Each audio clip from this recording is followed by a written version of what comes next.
السلام عليكم واهلا بكم في حلقة جديدة من كرشنا يهمنا. وزي يا بنات ما علمتكم طريقة عمل الحمام المحشي والمكرونة بشاميلا واكلة الحلة الواحدة وطاجن الفراخ الصحي، هنتعلم مع بعض ازاي نعمل حلويات عشان نبقى ستات بيت شاطرين ونوفر لجوازتنا ان هم يشتروا حلويات من بره واحنا نفاجئهم ونعمل لهم حلويات في البيت.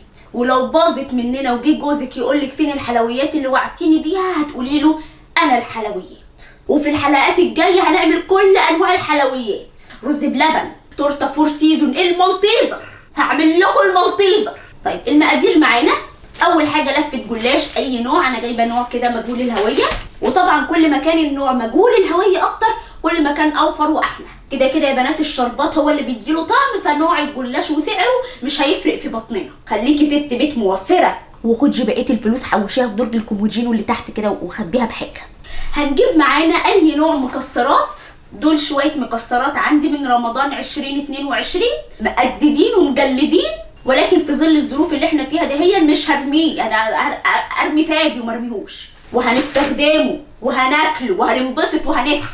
وجبت شويه سوداني، ولكن انا اعتقد على حسب ما سمعت مره زمان في حياتي ان هو بيتحمص، فانا هحطه كده ونحطه على البوتاجاز.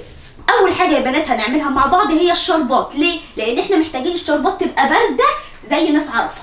وهنحتاج معانا طبق حرنكش. هنعمل ايه يا لولو بالحرنكش في الجلاش الحلو؟ الحرنكش ده بيبقى جنبك بتقعدي ايه تقزقزي فيه وانت شغاله عشان بيفرق جدا جدا في الطعم. هنعمل مع بعض دلوقتي الشربات اللي هو زي دمي كده. هقول لكم المقادير. هنحط يا بنات كوبايه سكر، كوبايه ونص نص يعني، انا حاسه ان ده بيتحرق عشان ريحه مش مظبوطه، وكوبايه ميه. هنجيب الصينيه اللي هنعمل فيها، هنحط المكسرات بتاعتنا دي هنا. ده انا محافظه عليكم بقالي سنه، تيجوا دلوقتي وتضيعوا مني؟ لا. بصوا اول ما بيبدا يغلي بقى كده بنقوم ايه عصرين عليه بسرعه نص ليمونه. يا رب ما تكسفني يا رب. ريحه السوداني.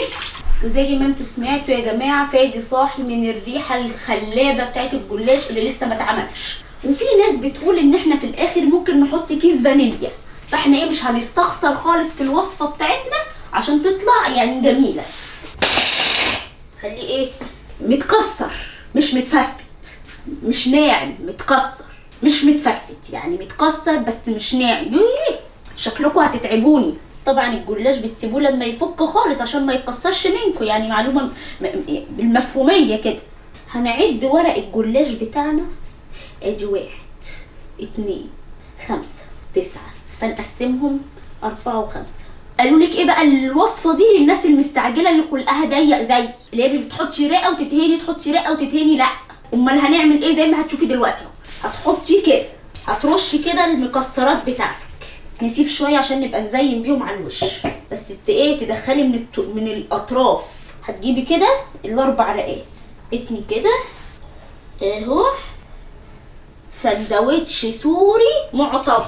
تقومي جايه في الصينيه دي حاطه كده، هنقطع كده مثلثات بحذر شديد. افرحوا يا بنات يلا وهيسوا، رمضان ونور فوانيسه، يا حلاوة الفادي الله الله. ثواني بقى، استغفر الله العظيم يا رب. عمالة بتغني تقول لي حلاوة الفاتي حلاوة الفاتي، بس انت طالع من اللي انت بتقوليه ده. حق عليا.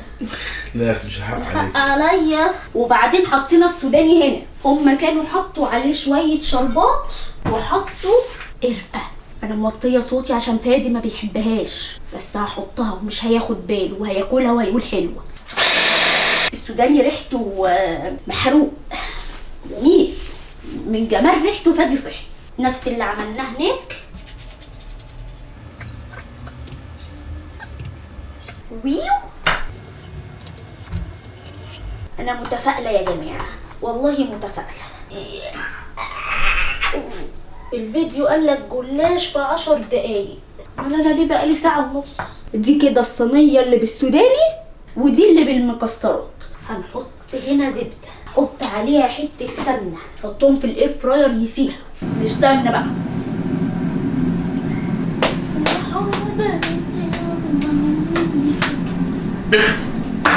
احكيلك بقى ايه عظمه.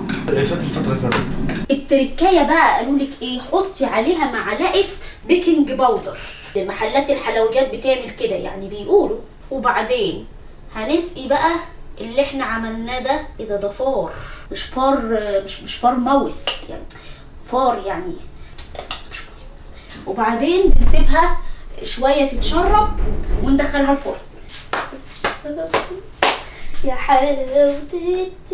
بعد ما ايدنا الفرن والشوايه، ادي دي اول صينيه معانا. هنجيب بقى الشربات بتاعنا الجميل، شربات ساقع وجلاش سخن. استني يا نوني، استبري لله. كده سقيناهم الشربات. هنعمل ايه بقى؟ تعالوا ناخد قطعه كده من دي اهي. عندنا طبق قشطه بقاله سنه في الفريزر، سنه حرفيا. تعالوا ناخد حته قشطه من دي ونحطها كده،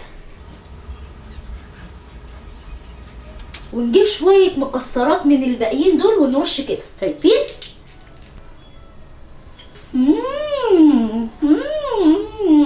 القشطه شكلها حمضان، فيها حاجه بتلزع كده، بس الجلاش خطير. تسلم ايدي، شكرا جدا والسلام عليكم ورحمه الله. عشان البنت عماله تصوت جوه لازم الحقها.